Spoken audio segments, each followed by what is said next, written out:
వ్యవసాయము చేనేత పరిశ్రమ తర్వాత అంత ప్రాముఖ్యతను సంతరించుకున్న పరిశ్రమ కానీ లేకపోతే వృత్తి కానీ గీత కార్మికుల వృత్తి అని చెప్పొచ్చు. మొత్తం రాష్ట్ర వ్యాప్తంగా లేదా 2 తెలుగు రాష్ట్రాల్లో ప్రస్తుతం గీత వృత్తి రోజు రోజుకు దిగజారిపోతూ ఉంది. గీత వృత్తిలో కొనసాగేటువంటి వాళ్ళు అంటే ఈ తరం గీత వృత్తి చేయడానికి యువకులు సిద్ధంగా లేరు. గతంలో పనిచేసేటువంటి వాళ్ళు ఆ వృత్తి నుంచి విరమించుకుంటూ ఉన్నారు. దీనికి కారణం ఏంటి? ఒక్కటే, ఈ వృత్తిలో ఆదాయం లేదు, లాభం లేదు. దీన్ని ప్రభుత్వం సరిగా గుర్తించడం లేదు. మరి ప్రభుత్వం ఎందుకని సరిగా గుర్తించడం లేదు? వృత్తిలో కొనసాగుతుండడం వల్ల కలుగుతున్నటువంటి నష్టాలేంటి? మరి 35 నుంచి 40 ఫీట్లు, 40 పైన 50 ఫీట్ల వరకు ఎత్తుండేటువంటి తాటి చెట్లను ఎక్కి దిగడంలో ఎన్నో ఇబ్బందులు ఎదురవుతూ ఉన్నాయి. ఆ ఇబ్బందులలో కొన్నిసార్లు తాటి చెట్టు నుంచి కింద పడి మరణించిన వారు ఉన్నారు, వికలాంగులైన వారు ఉన్నారు. మరి అలాంటి వారికి ప్రభుత్వం వైపు నుంచి అందుతున్నటువంటి సహకారం ఏంటి? అసలు గీత వృత్తిని, గీత అనుబంధ రంగాల్లో ఉండేటువంటి ఉత్పత్తుల ప్రభావం ఈ వృత్తిపైన ఏ రకంగా ఉంటుంది? మరి ప్రభుత్వం ఏం చేస్తే ఈ వృత్తి బాగుపడుతుంది అనే దానిపైన ఈరోజు మనం గీత కార్మికులతో మాట్లాడదాం. గీత కార్మికులు వారు ఎదుర్కొన్నటువంటి సమస్యలు ఏంటో ఒకసారి వారిని అడిగే తెలుసుకుందాం రండి. గీత వృత్తిదారులు అనేక రకాల సమస్యలను ఎదుర్కొంటూ ఉన్నారు. ప్రస్తుతం మనతో పాటు అనేక మంది గీత వృత్తిదారులు ఇక్కడ మరి ఈ తాటి తోపులో ఉన్నారు. ఇక్కడ వీళ్ళు తాటి చెట్లు ఎక్కుతుండగా కలుగుతున్నటువంటి ఇబ్బందులు ఏంటి, అసలు గీత వృత్తిలో వీళ్ళకు ఎదురవుతున్నటువంటి ఇబ్బందులు ఏంటి, ప్రభుత్వం నుంచి వీరు ఏం ఆశిస్తున్నారు, ఒకసారి వీరిని అడిగి తెలుసుకుందాం. నమస్తే అండి. నమస్తే అన్న, నీ పేరేంది? నా పేరు మల్లేష్ గౌడ్. మా కట్టంగూరు మండలం కల్మెర గ్రామం, నగరికల్ కాన్స్టిట్యున్సీ. ఇక్కడ ముఖ్యంగా మేము కల్లుగీత వృత్తి పైన దరిదాపుగా 120 కుటుంబాలు ఆధారపడి ఉంటాం. ఇక్కడ రోజు వృత్తిలో భాగంగా మార్నింగ్ లేవగానే 5 గంటలకు తాడి చెట్లు ఎక్కుకుంటూ కళ్ళు గీసుకుంటూ జీవనం కొనసాగిస్తూ ఉన్నాం. ముఖ్యంగా ఈరోజు వెనకడ ఇప్పుడు మా తాతలు ముత్తాతల కాంచి తాళ్ళు ఎక్కినారు. ఇప్పుడు మా యువత గారికి వచ్చే వరకే తాళ్ళు ఎక్కడానికి ఇబ్బంది పడుతున్నాం. రాను రాను 120 మంది ఉన్న మన గీత కార్మికులు ఇప్పుడు 60 మంది ఎక్కే కాడికే వచ్చింది. రాను ఈ వృత్తి నశించకుండా మాకు ప్రభుత్వం తగిన ప్రత్యామ్నాయం చూపి మా యొక్క గీతా వృత్తిని డెవలప్మెంట్ చేయడానికి కృషి చేయాలి. మా గ్రామం తెలంగాణ రాష్ట్రంలో నల్గొండ జిల్లాలో వెనకట రజాకారుల పోరాటంలో పాల్గొని ఒక 6 మృతి చెందిన గ్రామం. దీనికి చాలా చరిత్ర ఉంది. ఇక్కడనే ఈ నకరికల్ కాన్స్టిట్యున్సీలోనే అతిపెద్దైన గుట్ట మా గ్రామంలోనే ఉన్నది. దీని మీద పురాతనంగా మా కలగిరి ఆనంద స్వామి దేవాలయం గిట్ట ఉన్నది. దాన్ని గిట్ట డెవలప్మెంట్ చేసుకుంటే అసలు ఈ కలిమెరకు కలిమెర అని ఎట్లా వచ్చిందంటే, వెనకట కాకతీయ రాజులు ఇక్కడ నుండి ఓరుగల్లు సామ్రాజ్యానికి పోకుండా ఇక్కడ మా తాతలు ముత్తాతలు ఇక్కడ కళ్ళు గీస్తుంటే అసలు కళ్ళుని ఎట్లా మెర పెడతారు, దాన్ని కళ్ళు మెర అనేది ఉండే. రాను దీన్ని ఈ కళ్ళు మెరతోటే ఈ గీతా కార్మికులతోటే కలిమెరగా అంటే కళ్ళు బ్యాక్డ్రాప్లోనే ఈ ఊరు కలిమెర అయింది. అంటే కళ్ళు అంటే ఈ ఊర్లో కళ్ళుకు అంత ప్రసిద్ధి ఉందని ప్రసిద్ధి ఉన్నది. కలగిరి పట్నం ఇది, కలిమెర కాదు. ఇది ఒకప్పటి కలగిరి పట్నం. ఒక రాజు ఏలిండు అంటే ఆనవాళ్ళు గిట్ట ఉన్నాయి, చరిత్రకు ఆనవాళ్ళు ఉన్నాయి. అన్న, నీ పేరేంది? నా పేరు వెంకన్న, ఖమ్మంపాట వెంకన్న. వెంకన్న, నువ్వేంటి సొసైటీ అధ్యక్షుని? సొసైటీ అధ్యక్షుని, కల్మెర సొసైటీ అధ్యక్షుని, కట్టంగూరు మండలం, నల్గొండ జిల్లా. ఇక్కడ ఏంటి పరిస్థితి? మీ సొసైటీలో ఎంతమంది సభ్యులు ఉన్నారు మొత్తం? ఈ సొసైటీలో కనీసం 80 మంది 90 మంది సభ్యులు ఉన్నాం సార్. 60 మంది 70 మంది తాళ్ళగిస్తుంటాం సార్. అది దీనివల్ల మాకు జర కొంచెం భార్యాభర్తలు చేసినా కూడా మనిషికి 200, 250, 300 కంటే ఎక్కువ వస్తలేవు సార్ జర మాకు. అందువల్ల జర మాకు కొద్దిగా నష్టాలు జరుగుతున్నాయి సార్. జర మొత్తం ఎన్ని తాళ్ళు ఉన్నాయి ఈ ఊళ్ళో? దాదాపు 900 తాళ్ళు ఉన్నాయి. 900 తాళ్ళు గవర్నమెంట్ లెక్కలు ఉన్నాయి. 100 ఈ తాళ్ళ దానికనో తుత్తాయి, కొన్ని ఉన్నాయండి మొత్తం. అంటే ఇప్పుడు మొత్తం ఈ 1900 తాళ్ళు అనుకుందాం, 900 లెక్క, 900 లెక్కలేని వీటన్నిటి కలిపి ఎంత కళ్ళు వస్తుంది రోజు?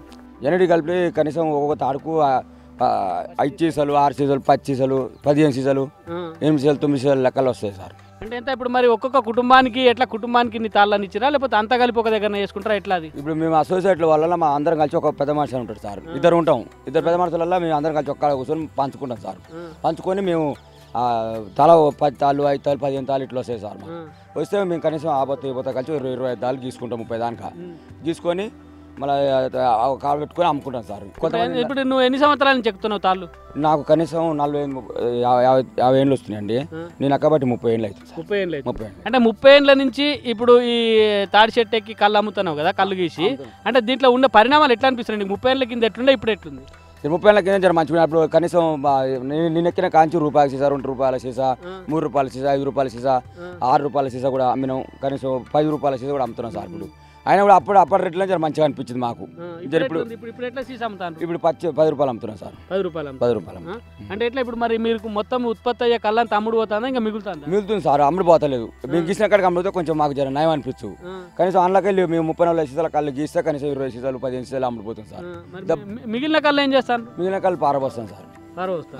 అంటే అంత కష్టపడి మీరు ఎక్కి తీసి ఉత్పత్తి అయిన కళ్ళును ఉట్టిగా నెలపాలు చేయాల్సిన అవసరం వస్తుంది. అంటే ఎట్లా ఇప్పుడు దాన్ని ఏం చేస్తే బాగుంటుందని మీకు అనిపిస్తుంది? దాన్ని ఇక్కడ మాకు మా పెద్ద మనుషులైనా కానీ మీరైనా కానీ వాళ్ళని కానీ మాకు జర అక్కడ హైదరాబాద్ నుంచి ఎక్కడి నుంచి ఏదన్నా మాకు ఏదైనా సాయం చేసి కళ్ళు తీసుకుపోయి ఏదైనా చేస్తే మాకు మంచిగా అనిపిస్తుంది. ఏమనుకుంటారు? ఏం చేస్తే బాగుంటుంది అనుకుంటాను నీకు తెలిసి ఇప్పుడు 30 ఏళ్ళ నుంచి అంటున్నావు కదా, 30 ఏళ్ళ నుంచి ఇప్పుడు కళ్ళు తాగుడు తగ్గింది అంటున్నావా పెరిగిందా? తగ్గింది సార్. తాగుడు తగ్గింది, కళ్ళు తాగుడు తగ్గింది. తాగిగా ఉబ్బరం వస్తున్నాడు, ఇక నాకు మంచి పడతలేదంటే గ్యాస్ ఫామ్ వస్తున్నాడు, తలకాయ వస్తున్నాడు అనేది జరుగుతుంది సార్. జరుగుతుంది. నీ పేరేంది? తండు కృష్ణ సార్. తండు కృష్ణ. నేను ఎన్ని సంవత్సరాల నుంచి చెప్తాను నువ్వు? నేను 15 సంవత్సరాల నుంచి చెప్తాను. 15 నుంచి. అంటే ఎట్లా అనిపిస్తుంది? అప్పుడు ఎట్లుండే ఇప్పుడు ఎట్లా? అప్పుడు ఎట్లుంది సార్? అప్పుడు కొద్దిగా కళ్ళు చేయలేదు సార్. ఇప్పుడు అసలు కళ్ళు చేయలు కావట్లే.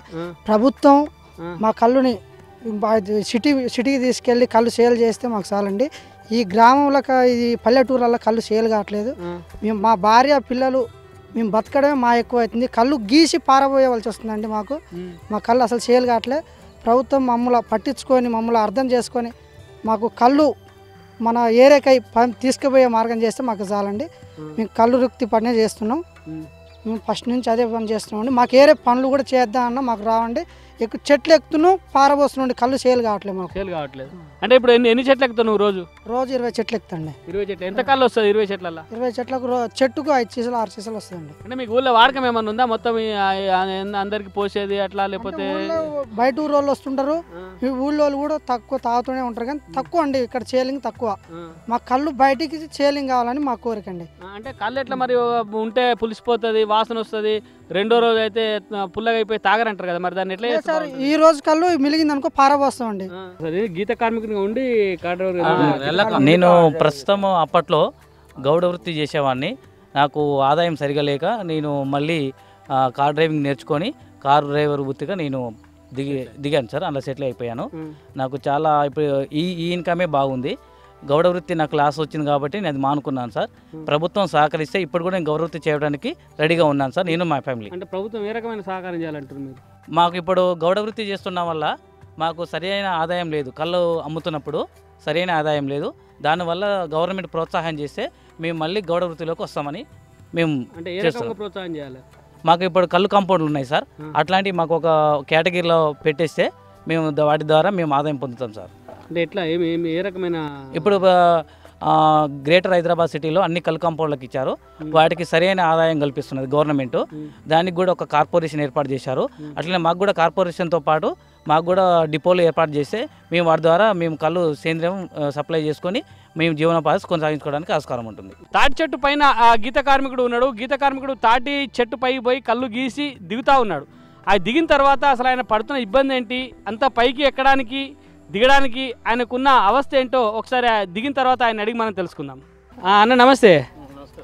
అన్న ఏంది నీ పేరేంది? నా పేరు కమ్మపాటి వెంకన్న సార్. ఇప్పుడు నువ్వు తాటి చెట్టు ఎక్కినావు కదా అన్ని ఫీట్ల పైకి ఎక్కి దిగినా అంటే అసలు నీకేమనిపిస్తుంది? కింద మీకు ఎక్కాలంటే కాజు గుంజుకుపోతాయి సార్. అంటే ఎన్ని సంవత్సరాల నుంచి ఎక్కుతున్నావు నువ్వు తాళ్ళు? 15 సంవత్సరాలు అవుతుంది సార్. 15 సంవత్సరాల నుంచి ఎక్కుతున్నావు తాళ్ళు.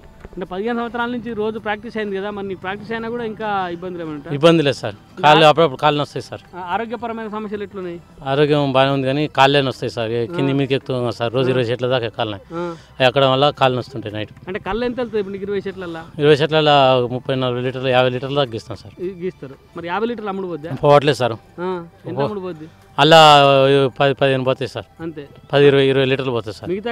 మిగతా కళ్ళు పారబోసలే సార్. పారబోసలే అంటే ఏ రకంగా మీకు అది ఆదాయం లేదు సార్. మరి ఆ ముంజలు ఇతరత్ర అవి వచ్చినప్పుడు ఆదాయం ఎట్లుంటది? ఇక ముంజలు కొడితే ఆదాయం ఉంటుంది లేక సార్. ఇక పోయి సిటీకి పోయి అమ్మకరావాలి సార్. ఇక్కడ ఎవరు పల్లెటూరులో ఎవరు తిన్నారు సార్. సిటీకి పోవాలంటే ఏం పోతాం సార్. ఇక మేము ఇక దేశాలు పోతాం సార్. ఇక్కడ ఉండవు. ఇక్కడ వెళ్ళక దేశాలు పోయి అక్కడ గీసుకొని అక్కడ. ఎప్పుడేమన్నా గౌడ కుటుంబాలు ఇక్కడ నుంచి వలస వెళ్ళిపోయినాయి? వలస పోతున్నాం సార్. నేను పోయేది అదే సార్. నువ్వు పోతున్నావు? కృష్ణా జిల్లా సార్. కృష్ణా జిల్లాకి వెళ్తున్నావు. ఏం చేస్తావు కృష్ణా జిల్లా? అక్కడ తాళలేదు సార్. అక్కడ తాగుతారు కాబట్టి ఇక్కడ తాక వెళ్ళిపోతాం ఇక వలస. మరి అక్కడ నీకు తాళ్ళు ఎక్కడి? వాళ్ళ దగ్గర పాటలు పాడతాం సార్. పాటలు పాడతారు, పాడి డబ్బులకు వాళ్ళ దగ్గర తీసుకుంటాం సార్. వాళ్ళ దగ్గర అంటే మీ ఉన్న తాళ్ళు వదిలిపెట్టుకొని వాళ్ళ దగ్గర. మరి ఏం చేస్తారు, ఇక్కడ భక్తుని కూడా తినడానికి కూడా ఇబ్బంది అవుతుంది, పరిస్థితి అట్లా ఆందోళనగా ఉంది. అంటే ఇది ప్రస్తుతం మనం ఇక్కడ ఈ గౌడ కులస్తుడు అంటే ఇక్కడ గీత కార్మికుడిగా చెప్పుకోవచ్చు. ఇతను ఇక్కడ గీత తనకున్న సొంత తాళ్లను వదిలిపెట్టి కృష్ణా జిల్లాకు పోయి అక్కడ ఉండే తాళ్లను అద్దెకు తీసుకొని అక్కడ ఎక్కి కళ్ళు దిగిన తర్వాత కళ్ళు అమ్ముకొని బతకాలి, నేను ఇక్కడి నుంచి వలసపోతానేటువంటి పరిస్థితి ఇక్కడ ఏర్పడ్డది. అంటే గీత కార్మికులకు ఉన్న ఇబ్బందులు ఇతను వలసపోతా అని చెప్పడం ద్వారా వాళ్ళకు ఉన్నటువంటి ఇబ్బందులు ఏందో మనకు స్పష్టంగా. ఇప్పుడు మనం గీత కార్మికులు ఈ తాటి చెట్లు ఎక్కి దిగడం వల్ల ఎదురవుతున్నటువంటి ఇబ్బందులు, చెట్టుపై నుంచి పడి చనిపోయినటువంటి వాళ్ళు, లేదా చెట్టుపై నుంచి పడ్డ తర్వాత అంగవికలాంగులైన వాళ్ళు ఎదుర్కొంటున్నటువంటి ఇబ్బందులు, వాళ్ళకి ప్రభుత్వం నుంచి అందుతున్నటువంటి ఆర్థిక సాయం ఎంత ఉంది ఏమిటనే విషయాన్ని కూడా ఒకసారి వాళ్ళ దగ్గరికి వెళ్ళి వాళ్ళ ఇంటికి వెళ్ళి వాళ్ళ పరిస్థితి ఏ రకంగా ఉందో అడిగి తెలుసుకుందాం.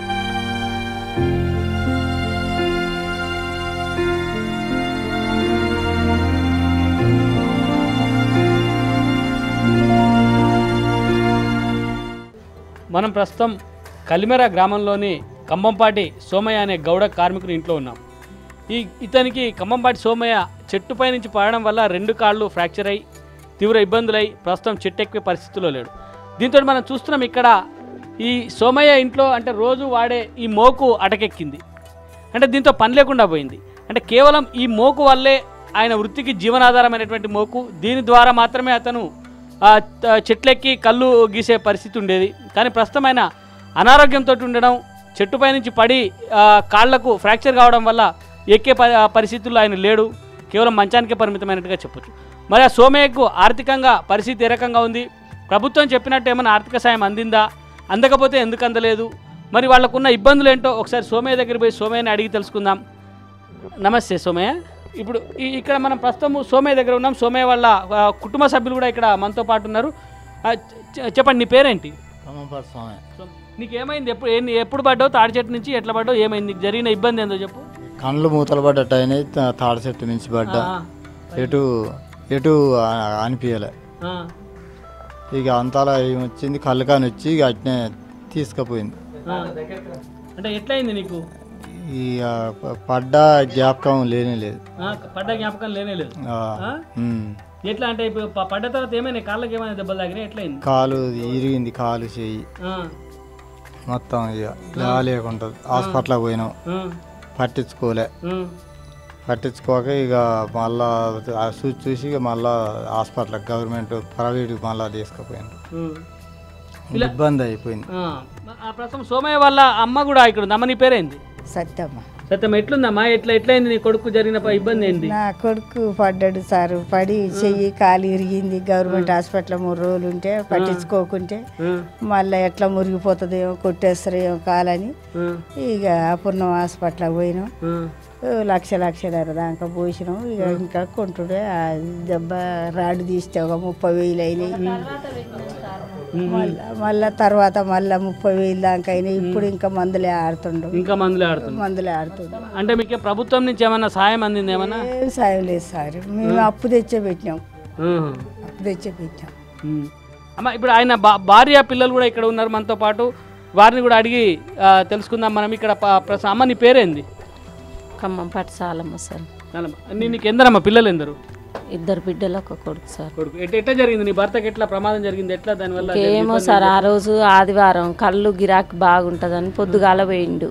పొద్దుగాల పోతే నాకెందుకో ఇంట్లో నిలబడి బుద్ధిగాల. ఆయన పోగానే ఎందుకు ఇట్లా తొందరగా పోయిండు అని ఆయన వెనక మళ్ళీ నేను పోయి అక్కడ చూస్తే ఎక్కడ కనపడలేదు. అది కొద్దిగా అడవి, ఎక్కువ జనాలు ఉండరు అక్కడ. అందుకని నేను అక్కడిక్కడ చూస్తే ఎక్కడ కనపడలేదు. చక్కగా అదే తాడికాడికి పోయినా నేను. అసలు ఒక విచిత్రం అది. ఇక నేను ఆ తాడికాడి పోవడం, అక్కడ పోయేసరికి కింద పడి ఉండు, క్యాన్లే కనపడుతున్నాయి. ఇక ఎక్కడ చూసినా ఒక్క పిల్ల పిసుకులేరు అటు వైపు. ఇక మొత్తుకుంటా కొట్టుకుంటా అమాంతం లేబట్టి నిలబెట్టిన నేనే. అమాంతం లేబట్టి నిలబెట్టి ఎక్కడ నడువులు ఇరిగినాయా, ఏం విరిగింది అనేది అర్థం కాని పొజిషన్లో ఉన్నాం. ఇక మేమిద్దరమే ఉన్నాం ఏడ్చుకుంటా. ఇక మావాడు ఒకళ్ళకు కూలికి పోయిండు గొర్రెల కాడికి పోతే ఇట్లా సంగతి రాని ఫోన్ చేస్తే ఆడు ఉరికొచ్చిండు.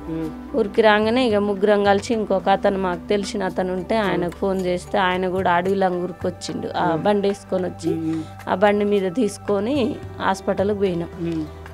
ఇంకా పోయినాక కూడా అసలు మాకు ఇంకా సహకారం అనేది లేదు, అక్కడ బాగా కాలేదు, ఇంకా సరిగా ట్రీట్మెంట్ జరగట్లేదని అప్పైనా బయటికి పోదాంలే అని బయటికి పోయినాం. అయితే 2 అమ్మాయిలలో ఈ అమ్మాయి మంచిగా లేదు, ఇక తెలివి అవి లేదు అమ్మాయికి. ఒక అమ్మాయి ఇక పెళ్లి చేసినాం, అటు ఈయన పడక ముందుకే చేసినాం. కానీ ఇంకా పడ్డ తర్వాత ఇంకా నరకం అంటే ఏందో అసలు అసోంటి కష్టం ఇంకా ఎవరికి రాకూడదు. ఇక అసలు నాకు వచ్చిన కష్టం అసలు ఎవరికి రావద్దు.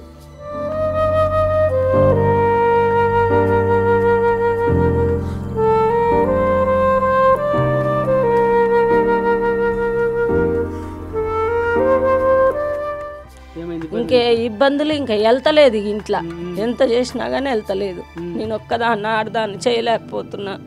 ఇంకా పిల్లలు కష్టాలు, ఇంకా ఇప్పటి వరకు కూడా అప్పులు తెచ్చిపెట్టినాం కానీ ఆ నుంచి కూడా రూపాయి రాలేదు సార్ మాకు. అంటే కాదు, ఇప్పుడు ప్రభుత్వము ఇట్లా పడ్డోళ్ళకి ఆరోగ్యం బాగాలేకుండా అంటే చెట్టు మీద నుంచి పడ్డోళ్ళకి 3 లక్షల రూపాయలు ఎక్స్గ్రేషియా ఇవ్వాలి వాళ్ళకి అని చెప్పింది కదా అన్నారులే కానీ సార్ మాకైతే ఇంకా చెందలేదు. అంటే ఎంత అయింది ఇప్పుడు ఆయనకు ఖర్చు ఎంత అయింది మొత్తానికి? అంటే ఆయనకి రాడ్ ఇన్ఫెక్షన్ వచ్చింది సార్. మళ్ళీ చేసినాక సర్జరీ చేసినాక సంవత్సరం కాకముందుకే రాడ్ ఇన్ఫెక్షన్ వచ్చింది. ఇన్ఫెక్షన్ వచ్చి 1 నెల రోజులు చీము గారిందని మళ్ళీ పోతే మళ్ళీ ఖర్చు వచ్చింది. ఇక మళ్ళా అది కొద్ది రోజులు దానిక తగ్గింది, మళ్ళా అట్లనే వచ్చింది. అట్లనే వస్తుంది సార్, ఏంటంటే రాడ్ తీయాలమ్మా అన్నాడు. అంటే మళ్ళీ మొన్న రాడ్ తీపిచ్చి 2 నెలలు అవుతుంది ఇప్పుడు. ఇక మొత్తం అప్పటి కానీ ఇప్పటి కానీ ఒక 3 లక్షలు రావాలి. ఇప్పుడు నీకు ఇరిగింది ఎక్కడ కాలు? ఇక్కడ అంటే చెట్టు పై నుంచి పడితే మొత్తం ఇక్కడ నుంచి ఇక్కడ దాకా రాడ్ వేసింది. చెయ్యి చెయ్యి కాలు అంటే నువ్వు దీనికంటే ముందు బాగా తాళ్ళు ఎక్కేదా? రోజు ఎన్ని తాళ్ళు ఎక్కేది? రోజు 20-25 తాళ్ళు ఎక్కేది. 25 తాళ్ళు ఎక్కేది. దీంతో పడ్డాక అంటే ఈ సంవత్సరం నుంచి నువ్వు ఎక్కుతలేవు కదా, మరి ఎట్లయితే బాగుంటుంది అనుకుంటున్నావు? ఎట్లా ఎక్కువ వస్తట్లేదు కదా, ఇది సీమే వస్తుంది. అదే ఎట్లా ప్రభుత్వం నుంచి ఏం కావాలనుకుంటున్నావు నువ్వు? ఈయనకి ఏమన్నా సాయం చేయాలా ప్రభుత్వం అని తిరుగుతున్నాం కానీ తిరిగినా ఎవరు చేస్తలేరు. ఈ ఒక్క కుటుంబమే కాదు, రాష్ట్రంలో వందలాది కుటుంబాలు ఈ రకంగా ఇబ్బందులు పడుతూ ఉన్నాయి. తాటి చెట్టు పై నుంచి పడి వికలాంగులైన వాళ్ళు ఇబ్బందులు పడుతూ ఉన్నారు. అలాగే తాటి చెట్టు నుంచి పడి చనిపోయిన వాళ్ళకు కూడా నష్టపరిహారం అందక అనేక రకాల ఇబ్బందులు ఎదుర్కొంటూ ఉన్నారు. మరి దీనికి సంబంధించి రాష్ట్ర వ్యాప్తంగా ఎన్ని కేసులు పెండింగ్లో ఉన్నాయి, ఎందుకు ఇబ్బందులు ఎదుర్కొంటున్నారు, అసలు గీత కార్మికులకు సంబంధించి ఈ వృత్తికి ప్రత్యామ్నాయంగా ఏమన్నా చూపొచ్చా అనే విషయాలని గీత కార్మిక సంఘం నాయకులు ఇక్కడ మనతో ఉన్నారు, వాళ్ళని అడిగి తెలుసుకుందాం. అని చెప్పండి, మీ పేరేంటి? నా పేరు గుండాల మల్లేష్ గౌడ్, తెలంగాణ గౌడ సంక్షేమ సంఘం రాష్ట్ర ప్రధాన కార్యదర్శి, నల్గొండ జిల్లా అధ్యక్షుడిని. ఈరోజు రాష్ట్రంలో ప్రధానంగా 10 లక్షల ఎంతమంది ఇప్పుడు ఈ గీత కార్మికులకు సంబంధించి తాటి చెట్టు మీద నుంచి పడి చనిపోయిన వాళ్ళు ఎంతమంది ఉన్నారు, ఎందరికి నష్టపరిహారం అందరు? ఈరోజు రాష్ట్ర వ్యాప్తంగా మొత్తంగా 800 కుటుంబాలు, చనిపోయిన కుటుంబాలు అయితేనేమి, కాలు చేతులు ఇరిగిన కుటుంబాలు అయితేనేమి రాష్ట్ర వ్యాప్తంగా 800 కుటుంబాలు ఉన్నాయి. వారికి ఈరోజు ప్రభుత్వం ఒక 4 కోట్ల పెండింగ్ ఎక్స్గ్రేషియాలు పెండింగ్లో ఉన్నాయి. గతంలో కొన్ని మంత్రి ఎక్సైజ్ మినిస్టర్ పద్మారావు గారు నల్గొండ డిస్టిక్ వచ్చేసి రాష్ట్ర వ్యాప్తంగా అన్ని జిల్లాలు తిరిగి సగం మంచడం జరిగింది. ఇంకా పెండింగ్ ఎక్స్గ్రేషియాలు 4 కోట్లు ఉన్నాయి. అంటే ఎంత ఇప్పుడు ఒకవేళ వాళ్ళు పడి అంగవికలాంగులు అయితే ఎంత ఇస్తారు, చనిపోయిన వాళ్ళకి ఎంత ఇస్తారు? డెత్ అయిన వాళ్ళకు గత ప్రభుత్వం ప్రవేశపెట్టినటువంటి అదే కొనసాగుతున్నది. 2 లక్షల రూపాయలు ఎక్స్గ్రేషియా చనిపోయిన గీత కార్మికునికి ఇస్తున్నారు. అదేవిధంగా మామూలుగా మొత్తం టోటల్గా కోలుకోలేని స్థితి ఉంటే 1 లక్ష ఇస్తున్నారు. అట్లాగే మామూలు దెబ్బ తాకితే 30,000 అట్లా ఇస్తున్నారు. మామూలు ఒక ఫ్రాక్చర్ లాగా కానీ తాటి చెట్టు నుంచి గీకుంటే కానీ ఒక 10,000 ఇస్తున్నారు ఇప్పుడు ప్రజెంట్లీ. మా యొక్క కళ్ళు గీత వృత్తిని ఆధునీకరించాలి. ఈరోజు మిషన్లు వస్తూ ఉన్నాయి. అదేవిధంగా తాటి చెట్టు ఎక్కడానికి ఆధునీకరించాలి. అదేవిధంగా గీతా కార్మిక కుటుంబాలని ఎక్కువ పెంపొందించుకోవడానికి, తాటి ఈత ఉత్పత్తులని పెంపొందించుకోవడానికి నీర తయారీ కేంద్రాలు, అదేవిధంగా మాకు ఇక్కడ నుండి హైవే నుంచి హైదరాబాదు 100 కిలోమీటర్ల దూరం ఉంది. ఈ నల్గొండ జిల్లా చుట్టుపక్కల ఉన్న గ్రామాల నుండి కళ్ళు సప్లై డిపోలకు సప్లై వెళ్ళేటట్టుగా ప్రభుత్వం చొరవ చూపాలి. అదేవిధంగా మా గ్రామానికి చెందిన ఖమ్మంపాటి సోమయ్య కుటుంబానికి మా సంఘం దృష్టికి ఈరోజు వచ్చింది. అదేవిధంగా మా స్థానిక సర్పంచ్ సొసైటీ ప్రెసిడెంట్ దృష్టికి తీసుకుపోయినారు. మా స్థానిక గౌరవ ఎమ్మెల్యే వేముల వీరేశం, అదేవిధంగా పార్లమెంట్ సభ్యులు బూర నర్సయ్య గౌడ్ గారు, అదేవిధంగా ఎక్సైజ్ శాఖ మినిస్టర్ పద్మారావు గారితో మేము దృష్టికి తీసుకెళ్లి వాళ్ళ కుటుంబానికి ఆర్థికంగా ఖచ్చితంగా ఎక్స్గ్రేషియా మంజూరయ్యేటట్టు కృషి చేస్తామని తెలియజేసుకుంటున్నాను. నడుముకుండాల్సిన మోకు గోడన మేకుకెక్కింది. గీత కార్మికుడు చెట్టుపై నుంచి పడి వృత్తి చేయలేక మోకును పక్కకు పెట్టినటువంటి పరిస్థితి. మోకును పక్కకు పెడితే కుటుంబం ఆర్థికంగా ఎంత దివాలాదీస్తుంది, ఎన్ని ఇబ్బందులు ఎదుర్కొంటుందో ప్రత్యక్షంగా మనం చూసాం. ఈ పరిస్థితి ఈ ఒక్క కుటుంబానిదే కాదు, రాష్ట్రంలోని వేలాది మంది ఇదే రకమైనటువంటి ఇబ్బందులు ఎదుర్కొంటూ ఉన్నారు. ప్రస్తుతం గౌడ వృత్తిలో కొనసాగుతున్నటువంటి వేలాది మంది, లక్షలాది మంది వృత్తినే నమ్ముకొని జీవిస్తున్నా అనుకోని విధంగా ప్రమాదం జరిగితే పరిస్థితి ఏమిటి అనేది ప్రశ్నార్థకంగానే మారుతూ ఉంది. ఇంట్లో నుంచి భర్త తాటి చెట్లు ఎక్కడానికి, కళ్ళు గీయడానికి పోతే తిరిగి సురక్షితంగా వస్తాడా రాడా, వచ్చే వరకు అపనమ్మకంతోనే జీవించాల్సినటువంటి పరిస్థితి నెలకొంటుంది. ఇలాంటి పరిస్థితులలో ప్రభుత్వం ప్రకటించినటువంటి ఏ సహకారము గీత వృత్తి పనివారులకు పూర్తిగా అందడం లేదు. అలాగే ఈ వృత్తి నుంచి బయటకు పోయి ఇతర వృత్తుల్లోకి వెళ్ళాలనేటువంటి ఆలోచనలు వారికి కలుగుతూ ఉన్నాయి. అలా కాకుండా ఈ వృత్తిని కాపాడాలంటే, ఈ వృత్తిని కొనసాగించాలంటే, ఇదే వృత్తిలో కొనసాగుతున్నటువంటి లక్షలాది మందికి ఉపాధి మార్గాలు కల్పించాలంటే ప్రభుత్వం అనేక ప్రత్యామ్నాయాలని ఆలోచన చేయవచ్చు. అందులో మొదటిది తాటి ఉత్పత్తులను అధికంగా పెంచడం, తాటి బెల్లాన్ని తయారు చేయడం, తాటి ఉత్పత్తుల ద్వారా తాటి గుజ్జును తీసి దాని ద్వారా అనేక రకాలైన ఉత్పత్తులు చేయడం, ఈత కళ్ళు ద్వారా నీరాను తయారు చేయడం, నీరాను అమ్మకానికి పెట్టి తద్వారా వచ్చేటువంటి ఆ ఆదాయంతో ఈ కళ్ళు గీత కార్మికుల ఉపాధి అవకాశాలను కల్పించవచ్చు. ప్రస్తుతం మనం చూస్తే కళ్ళులో 2 కంటే తక్కువనే ఆల్కహాల్ శాతం ఉంటుందని చెప్పి నిపుణులు చెప్తా ఉన్నారు. మరి ఆల్కహాలే లేకుండా ఉన్న ఈ కళ్ళు మరి ఆరోగ్యానికి చాలా మంచిదని కూడా చెప్తా ఉన్నారు. మద్యపానాన్ని ప్రోత్సహిస్తున్నటువంటి ప్రభుత్వం గ్రామ గ్రామాన బెల్ట్ షాపులను నెలకొల్పుతూ కళ్ళుకు ప్రత్యామ్నాయంగా మద్యాన్ని తీసుకురావడం వల్ల కళ్ళు తాగే వారి సంఖ్య రోజు రోజుకు తగ్గిపోతుందని, ఉత్పత్తి అయిన కళ్ళును నేలపాలు చేయాల్సి వస్తుందని అనేక మంది ఆవేదన వ్యక్తం చేశారు. ఇప్పటికైనా ప్రభుత్వం కళ్ళు తెరిచి మరి ఈ కళ్ళు గీత కార్మికులను ఆదుకోవడం కోసం అనేక మార్గాలు ఉన్నాయి, వాటిని పరిశోధించి మరి ఈ తాటి ఉత్పత్తులకు, తాటి గీత కార్మికులకు ప్రత్యామ్నాయ మార్గాలను చూపించి ఉత్పత్తులను మెరుగుపరిచి వీరి జీవితాల్లో వెలుగు నింపాలని, నింపుతుందని మనము ఆశిద్దాం.